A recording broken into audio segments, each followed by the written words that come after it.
去的就是那个山毛榉国家步道。台湾 Beach National Trail。山毛榉它会变色，然后里面呢，我们有可能会看到整片的黄金森林，是，感觉很梦。我知道爱美葫芦里装的是什么药了，因为听说这个步道真的是超级漂亮，到一个极致，梦幻。这条步道你可以把它分成前、中、后3段，每一段都有不同的美景。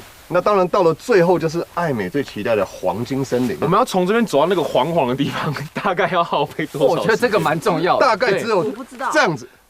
3.8K 哦，3.8K， 那还好，都是这样的步道吗？都是这样的步道，哎，平易近人，只有我喜欢，只有最后有高低落差，可以啦，没关系，对，只有最后一小段而已，应该还，我觉得这种步道应该还好，因为它不是山，对啦，步道算亲民啊，对，这是非常亲民的步道，容易到达。为了黄金美景，走啊 ，ready， 值得走。这只是黄喉貂，但是请不要喂食哦。看到黄喉貂了。然后在这边要提醒大家吼，野生动物之所以是野生动物，就是因为它有自己觅食的能力，千万不要去喂食它。黄喉貂又叫金蛙吼，它在那里，它在那里，它停住了。哎，它超级漂亮。它为什么这么不怕生？好金黄色，它很不怕生哎，对吧？嗨，好可爱哦！它身形很美，很曼妙好美哦！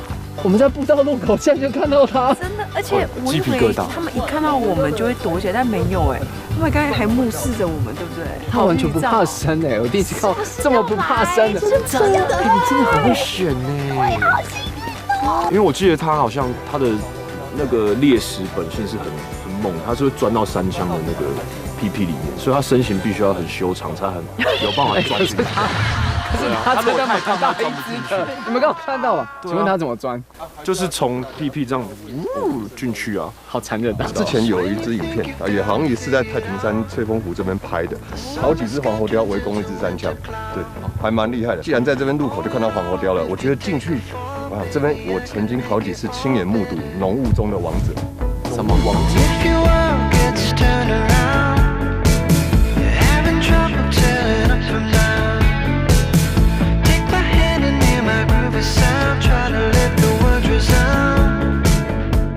我们今天呢要来看这个黄金步道，我们一定要邀请一个非常专业的向导 leader， 就是我们的博叔。噔噔，各位好，博叔很年轻哎，感觉是在这边工作很久了吗？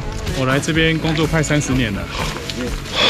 我本身是巡山员，所以就很喜欢这一片森林。所以其实这条山毛榉步道，你已经看过各种各式的生态，对，包括我们看到那个黄喉貂。黄喉貂这几年来才变多的。哎，真的假的？那早期黄喉貂并没有那么多。这边我们可以先看一下，山毛榉进去的叶子没有那么多，这几颗都是山毛榉。哦，怎么这么小颗？我们在学术界来讲，它是一个观察气候变化的一个很重要的植物，因为它的那个生育地在能线上越来越不好了。然后它也有需要保护的地方，所以我们就把它有一些种子、一些实生苗移出来这边，做一个往下移一点。对。那后面有大颗的山毛榉，有大颗的山毛榉，看起来就很像树人。哇，树人哦。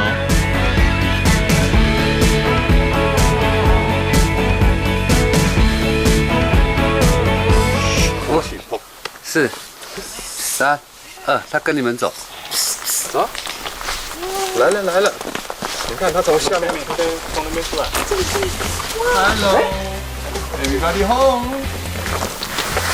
好近哦，我刚刚面对面。对，下面。Hello。好，过来喽。How are you？ 嗨，走吧。Mr. 黄喉貂，他真的好嗨啊！一路跟着我们。See you。他看到制作了。我们的明星屁股要遭殃了。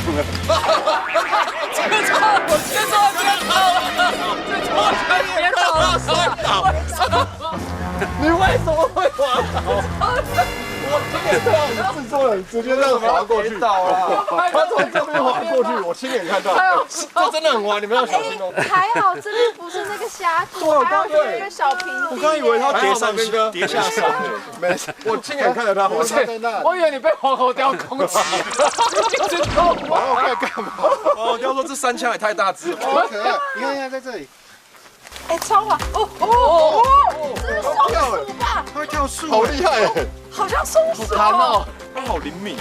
飞上去。对，它长咚咚咚，然后飞龙在天。他又来了，他又来了。还在。会飞，他是狂炫技耶。对啊。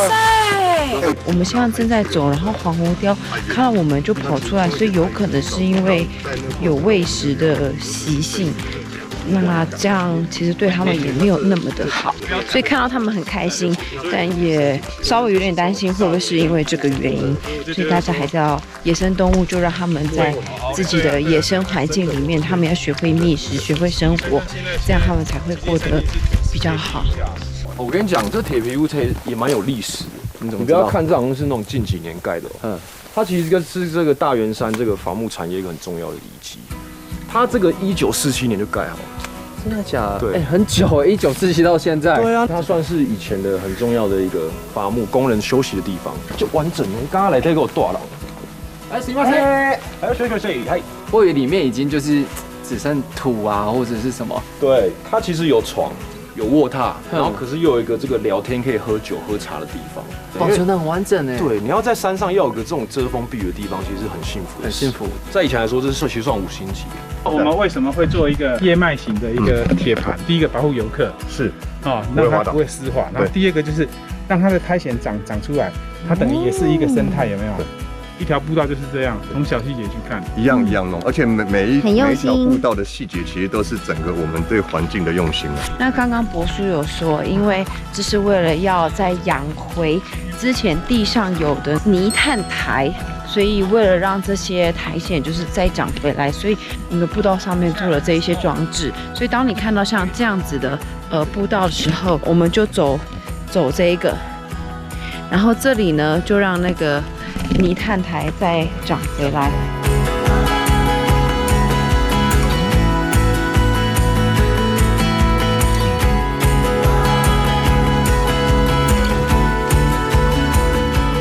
三毛榉步道真的是个很亲民的步道，你看这些姐姐，哇，好爬吗？帅哥，前面好爬，后面不好，下去很不好简单。为什么感觉你们很喘？因为上来嘛，上坡嘛，上坡啦。连姐姐们都可以这样子，我们就笑脸狼不爬，笑破狼给出，对吧？加油，加油，笑死人！好，加油！好棒哦！有没有感受到满满台湾人情味？我觉得这样边爬山，然后边跟这些姐姐啊、山友们聊天，其实都很开心。对，你可以感受到台湾人与人连结其实是很密集的，所以由此可见，咱们三毛榉是一条这个非常老少咸宜的步道哈。我们现在前面看到第一只，在那边慢慢走到前面去了，黑黑在走的那一只，有没有看到？前面还有两只母的是深明的颜色，我们慢慢走不大会干扰到它们。天哪，生平第一次看到野生的地质。这一只第一只算是带着2只母鸟来出巡，它们正好在这个雾雨的时候出来觅食。地质的生活蛮惬意的，带着2个老婆出来逛街。它们慢慢走上去了，跟上，可以。他们吃的很好哦，很棒哎，代表这一座森林的资源非常丰富，营养很够。其实这是台湾的国宝嘞，对哦，真的很漂亮。有没有看到1000块在走路？这一趟三毛榉步道真的是走到赚到，该出现的生物我们都看到了。他们没有很害怕我们，我觉得很感谢，也很感动。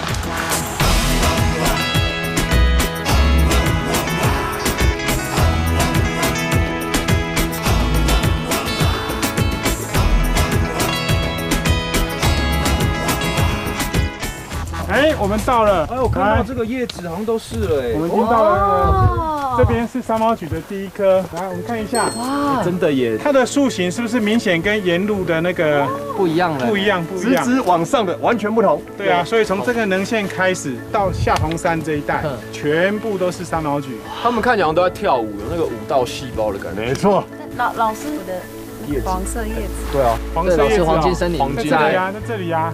还有一片，我知道，这时候剩2，有没有？我知道在哪里了，地上也都是，因为昨天下雨了。然后其实来这边我个人会比较喜欢看三毛榉这个季节的，因为其实不要看叶子，看枝条，它的枝条样态是独一无二的。它的枝条样态也是一种利于美的植物。对，现在等于看到三毛榉的裸体。没有穿的精神，他可能会很害羞。看到他的精神，因为这边是冷线，这边又是东北季风的迎风面，所以这边就是我们之前提到的风冲岭。那因为树在长的时候，它可能狂风暴雨在吹的时候，它树形就咚咚咚跟着改变。那为了活下去，它又必须各种挣扎的形状，所以刚才巴蒂的形容很棒，像跳舞的舞者一样。I'm up high, breathing in the light, bringing me to life. 很难想象它竟然是从冰河时代到现在还绝遗留着，还绝遗留着。它这边面积有1154公顷。对，也可以号称是全世界山毛榉最大的一个纯林。哇，就在台湾呢，会把它规划为国家步道，对，世界之光是。刚好这边呢，地上一片落叶，有没有？你就可以感受到它再早一点秋天的那种感觉。但是那个时候啊，美景，但是人很多，跟夜市一样。所以我觉得，其实台湾每个季节来看都不一样，都有不一样的感受。所以就鼓励游客来到台湾的每一个地方，不要用一次的经验去否决它。对。哦，我们必须要用多一点时间在这一片土地上。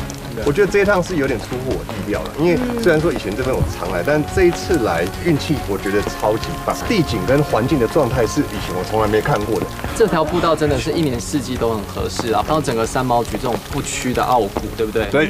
那我们应该算很成功吧？成功啦！我觉得台湾很奇妙，就是你看它占地不大，但是这小小的宝岛里面孕育了超多漂亮的生物，世界级景观都在里面。上山下海过一夜，世界级山毛榉步道大成功！